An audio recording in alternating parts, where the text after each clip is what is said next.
What's that? Oh my God. Hello everyone and welcome to the pursuit of health, wealth and happiness. My name is Nay. If you're new to this channel, in July 2022 we finally got the keys to our 122-year-old Victorian Terrace. We have spent the last few months renovating, showcasing the amazing features of this house and adding some warmth and love, which if you're interested I've been documenting the whole process, so go ahead and check out the playlist. I'm super excited to share with you our first completed room, our living room, and so today's video is our living room transformation. As you can see from our empty house tour video, there was nothing really wrong with this room. It's spacious but cozy, it has high ceilings and a large bay window which lets in lots of natural light. It was just extremely bland and boring.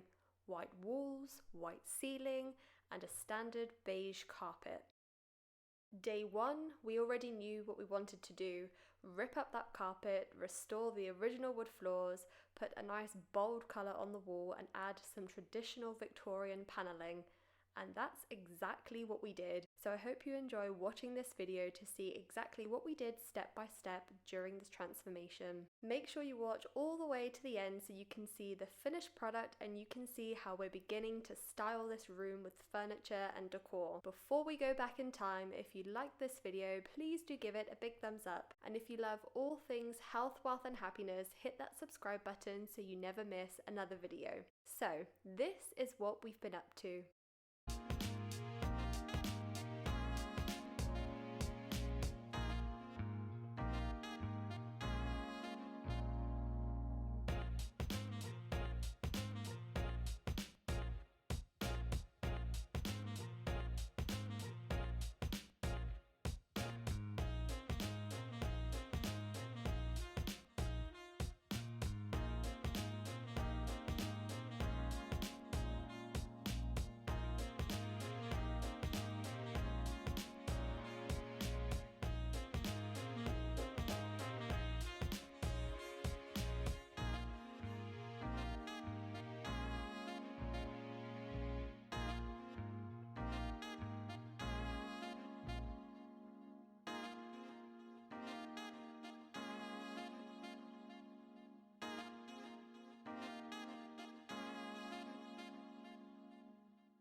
Yes, here's the colour. The decider has been the Farrow and Ball French Grey. And I would say we tried to find an alternative. We tried to find a cheaper, we tried deluxe, and we even asked B&Q to make us a very close replica of it. Valspar was the brand. Yes, and we still decided to go with Farrow and Ball, so we feel like it's totally worth the price.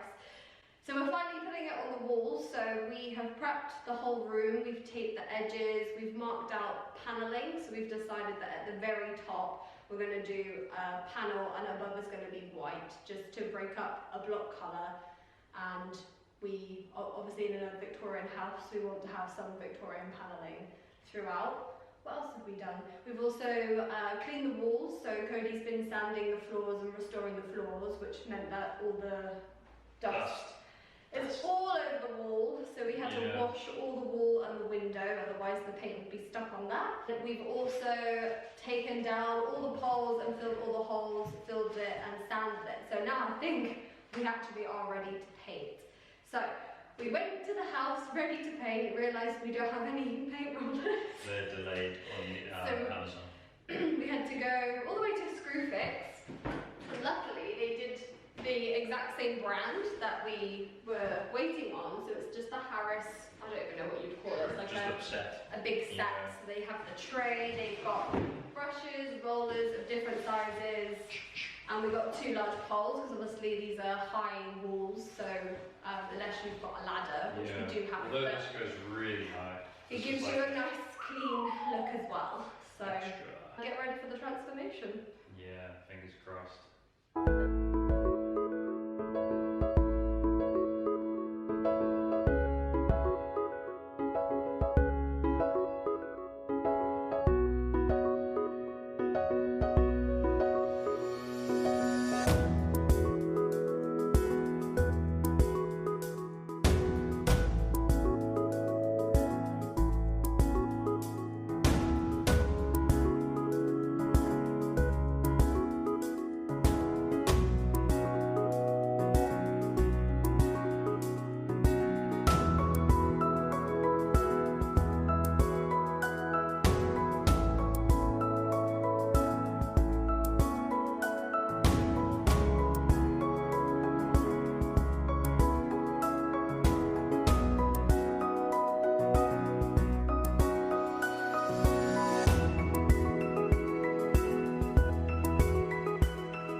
I can confirm that 2 coats has dried very nicely. So we're going to now peel off all this tape and try and spot anywhere that we have completely forgotten. Like the colour? I do, yeah. Very nice colour. And today the sun has come in, which I think makes it look even nicer. Different lights, making it sort of different tones, isn't it? Yeah. Let's see.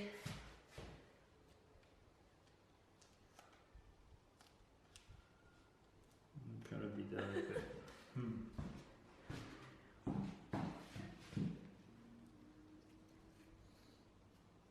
This is the satisfying element. Wow. So after you've sanded the floors, you then basically get a stain, any colour that you like. What colour did we go for? Was it Georgian oak? Yeah, like that. A medium Georgian oak colour. Yeah. And this is 1 coat. We are happy with this colour, aren't we? So we've decided not to do the 2 coats. And then when you're happy with the colour of your floors, you basically varnish, which is what Cody's doing now. So you want to say what the purpose of varnishing is? Well, to protect the floorboards and to maintain the colour of your stain. Dustproof. Is it waterproof? Yeah. I think it's proof everything. There we Just go. like protects from your furniture and scuff marks and that kind of thing. Yeah, and we got all our products from B&Q, didn't we? We got the varnish and the staining from B&Q. I think so. And then is it safe to say after you've done 2 coats of varnish, the floors are ready to go? I think so, yeah. There we go. Some people buffer them to make them shine, but that requires renting more stuff. And I don't think it's necessary, to be honest. No, well it depends if you want that shiny buff look, which we don't, because I really like this rustic. In between coats, you're meant to sand with 24 grit paper as well. Okay. Yeah. Top tips. And you'll see as well, yesterday and the day before we've been busy painting, which is in another video, so we've decided to leave a white trim at the top, and we're going to do a little panel just to make it less blocky. And then the next part will be trying to sort out these skirtings, because they're a little bit scuffed, there's a gap, and obviously it's not as clean and new looking as our lovely new floors and the paint. So yeah, after today we can start moving. Not that we have any furniture, but we can technically start moving in. Yeah. We don't have anything to go in this room apart from the TV, which we've decided we're going to put the TV up here above what will be eventually a log burner, because our TV is too big for these gaps. So it'll be Sunday. Yeah. Most people are out eating a roast dinner. We are paneling, because Cody did not cut them to size. Oh yeah. And we were fearful that the neighbours would tell us off, so we had to stop and wait for today to cut them a little bit and carry on. But so far so good. None have fallen off yet that we know of. No. So we're hoping we can finish the rest of this, do the first coat of the white, and then we will go back to the dining room and do, it is dark in here, but and do a second coat of the Hague-Boo. Oh, look at that.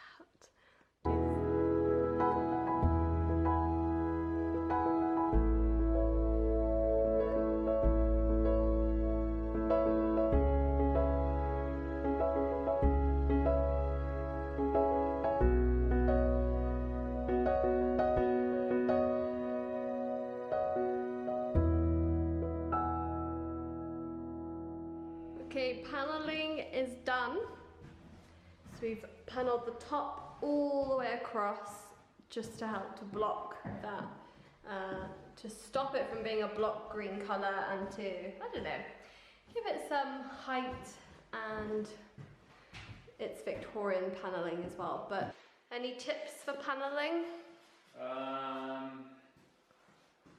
The wall is wonky in a Victorian, so I don't know if you can see on this camera, but some of the panels don't fully stick flat to the wall because the wall is not completely flat. Some people use nails, but if you can get the no nails glue on the ends at least, and just hope that it sticks. And after all that, this is the final product. So we are now at the stage where we are starting to furnish it and collect little bits and bobs to make this room cozy and livable. So obviously the biggest change in this room is the floor, which we love how it's come out, and we love the contrast against the French grey. And we're so lucky that it matches with the nice shelves that were left behind by the previous owners. The paneling, I think, just makes the room a bit more luxurious and just looks more put together, and just that attention to detail. And I just love how it mirrors with the chunky skirting at the bottom. It just looks really nicely put together. We added a lip in the end to the skirting, which stopped the gap. So there was a gap where the carpet used to go under, and it was a little bit scuffed. So we were able to clean that up nicely and paint the skirting 2 coats. I've always thought here would look really nice with inbuilt shelves, but at the same time, I really like the shelving that's been left there. And in time, we will get a unit that will go here. So the wire of the TV, which you're probably wondering, will go across and down, and we'll hide it behind the unit and plug it in here. So it should be quite subtle. And obviously in time we'll decorate these shelves nicely and just get that perfect balance of the room being cozy but not too cluttered. So for now I've just put a few bits up that I've got so far. That's an incense burner from Falmouth. This is a piece of work by an illustrator I found on Instagram who goes by London Block by Block. So she illustrates different areas of London, and I picked South Bank because it's one of my favourite areas of London, and it happened to be green, which just fits so nicely in this room.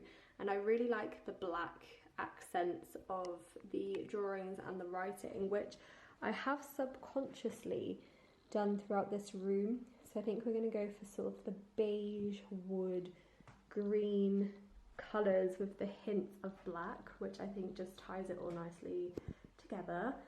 That's an ornament from Next. This is a painting that I got for my birthday from my friend, which again goes so nicely with this room. It's green, again with the black accent, but it's actually going to go on this wall because it's very empty and it just looks like something's missing. So I need those command tapes. And then at the top is a moving in present, which just says our names and a new home, which is grey, which I thought goes nicely with the grey sofa. But for now, it's not set in stone. It's just nice to have some bits there and not make it look so empty. So yes, in time, unit. Moving over to this bit, obviously we have the biggest TV ever, so it had to go on that wall. The wire will go this way, and we are hoping very soon we can put in a log burner, because if you can see, like when you're here watching a film and just chilling out, there is definitely something missing under that wall, and I think the room will just be more complete with a log burner and a chunky bit of wood underneath. And then when you're watching your movies and Christmas movies and Harry Potter, you're going to get that warm, cozy feeling. This is a coffee table from our old house. It's okay for now, it does the job, but I think personally it's too small and short for the room against the big rug and the big sofas. So it's not a massive deal, but again, in time, I think it needs to be much bigger. We have gone for a 3-seater and a 2-seater combo from DFS. It's the Chica range, it's modern. There's actually room underneath. So this is where I store all my gym gear. So this is my aerobic step. And I secretly store my 20 kilogram barbell set underneath without making the room look too cluttered. We obviously need some nice blankets and throws, cushions, and just make it a bit more cozy for movies and just chilling. The rug needs a special mention. This is from Dunelm. It is so soft. It's such a good purchase. I hope the softness and the white, clean look stays for a long time, and I really like how jazzy and abstract and just messy it is. There's no real sense to the rug. As you can see, there's a lot going on, but I really like the messiness to it, because in contrast to quite bland walls, like it's quite a plain block colour, and then obviously the sofas are a plain block colour, and I think it just ties it in nice, gives some texture and pattern to the room. And again, I like how the black highlights the little black accents that will eventually come together in the room. On this wall, that piece of art, that one will go here, and I really want to do something with this monstera. I want to put it on like a tri-stand. I think it needs to be taller and give some height to the room, because everything's quite low at the moment, and when you've got high ceilings, it's good to bring the eye up and just showcase how big and spacious the room is. So I think it would be a good idea to get like a stand that has black legs. At the moment we've got a grey lamp, which we had in our old place as well, which just happens to match the sofas at the moment. Blinds wise, we went for 4 blinds from Wayfair. The rest of the house, our blinds are from Dunelm, but they did not do the right sizes for these two. And it took me so long to find a place that does blinds that size, and eventually I found some from Wayfair. And in time we will get a rail, probably black, and get some nice curtains just to finish that room off, but for now it's fine. And then the last little bit really is this corner. We've got this gap, which at the moment I'm using it to store my workout gear and to hide my computers for work, because I'm not really sure where to put them. I don't like to see my work computer after work, but I think it will be nice to have a table of some sort where people can put mugs, and I can put a nice vase of flowers, especially with it being next to the window. The flowers would be able to get light, and I think it would make that room look more put together. And then finally this wall here, I do feel like something's missing, whether we put a big piece of art or maybe shelving, but at the same time I don't want it to be too cluttered and too shelfy, because we've already got 3 shelves here, so I'm not too sure. You have to let me know what you think in the comment section down below. So that's the living room transformation video. I hope you enjoyed this video and watching how we brought this room back to life and made some massive improvements, making it more warm and cozy. If you liked this video, please do give it a big thumbs up, and if you want to see more renovation videos, go ahead and watch the playlist. And as always, if you like all things health, wealth and happiness, don't forget to subscribe to the channel if you're new, and I will see you in the next video. Bye!